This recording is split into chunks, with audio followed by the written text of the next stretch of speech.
বাতাসে উৎকট দুর্গন্ধ, চোখ জুড়ে ধূসর বর্জ্যের পাহাড়। রাজধানীর মাতোয়াইল ল্যান্ডফিল যেন এখন এক বিষাক্ত নগরীর প্রতিচ্ছবি। প্রতিদিন ৩ থেকে ৪ হাজার টন বর্জ্য জমতে জমতে প্রায় ১০০ ফুট উঁচু হয়ে গেছে এই ল্যান্ডফিল। আর এই বর্জ্য সামলাতে বছরে শত শত কোটি টাকার ব্যয় করছে ঢাকা দক্ষিণ সিটি কর্পোরেশন। তবুও নগরবাসীর প্রশ্ন, এত টাকা খরচের পরও সেবার মান কোথায়? তথ্য অনুযায়ী বর্জ্য সংরক্ষণ ও ব্যবস্থাপনায় বছরে প্রায় ৮০ থেকে ১০০ কোটি টাকা ব্যয় হয়। জ্বালানি তেল, গাড়ির রক্ষণাবেক্ষণ এবং কর্মকর্তা কর্মচারীদের বেতন ভাতার পেছনেও যাচ্ছে বিপুল অর্থ। ২০২৪-২৫ অর্থ বছরে বর্জ্য ব্যবস্থাপনায় রেকর্ড ৪৩৬ কোটি ৩০ লাখ টাকা বরাদ্দ দেওয়া হয়, যা আগের বছরের তুলনায় কয়েক গুণ বেশি। অথচ বাস্তবে মাতোয়াইল এখনো চলছে পুরনো ডাম্পিং পদ্ধতিতে।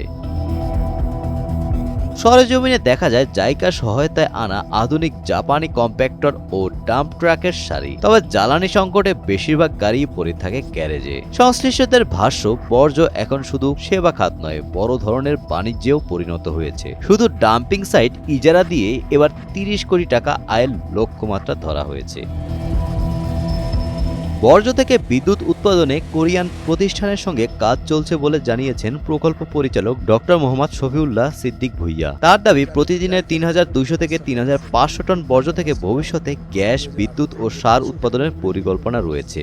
হ্যাঁ, আপনারা জানেন যে জাইকার একটা প্রণীত মাস্টার প্ল্যান আছে, new clean Dhaka master plan ২০১৮ থেকে ৩২। ওখানে কতগুলো ইন্ডিকেটর দেওয়া আছে যে ২০৩২ সালের মধ্যে আমাদের ল্যান্ডফিলিং থেকে বের হয়ে ওয়েস্ট রিসাইক্লিং বা ওয়েস্টকে বহুমুখী সম্পদে রূপান্তরের যে কোনো প্রজেক্ট আমাদের কনভার্ট করতে হবে। তারই আলোকে ইতিমধ্যে আমাদের কোরিয়ান একটা বেসরকারি প্রতিষ্ঠানের বিনিয়োগে তাদের সাথে আমাদের চুক্তি হয়েছে বর্জ্য হ্রাসের জন্য রিসাইক্লিং রিসোর্স সার্কুলেশন সেন্টার, এই ধরনের একটা প্রজেক্ট আমরা হাতে নিয়েছি। তাদের সাথে আমরা চুক্তিবদ্ধ হয়েছি। এই প্রজেক্টের মূল উদ্দেশ্য হচ্ছে জিরো ওয়েস্ট, বর্জ্যকে জিরোতে নামিয়ে আনা।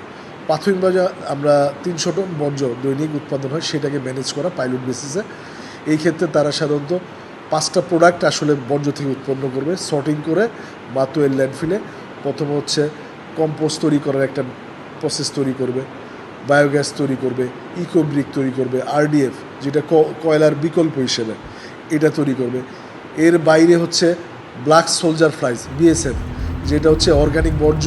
স্থানীয় বাসিন্দাদের অভিযোগ, ল্যান্ডফিলের বিষাক্ত নির্যাস খাল ও ভূগর্ভস্থ পানিতে মিশে পরিবেশকে মারাত্মক ঝুঁকিতে ফেলছে। দুর্গন্ধে স্বাভাবিক জীবনযাপন কঠিন হয়ে পড়ছে। বিশেষজ্ঞরা বলছে, আধুনিক স্যানিটারি ল্যান্ডফিল ও রিসাইক্লিং ব্যবস্থার অভাবে সংকট বাড়ছে। নগর পরিকল্পনাবিদ আদিল মোহাম্মদ খান বলেন, আমরা এখনো ময়লা ফেলার মানসিকতা থেকে বের হতে পারিনি। শত শত কোটি টাকা ব্যয় হলেও সঠিক ব্যবস্থাপনা ও জবাবদিহিতার অভাবে কাঙ্ক্ষিত ফল মিলছে না।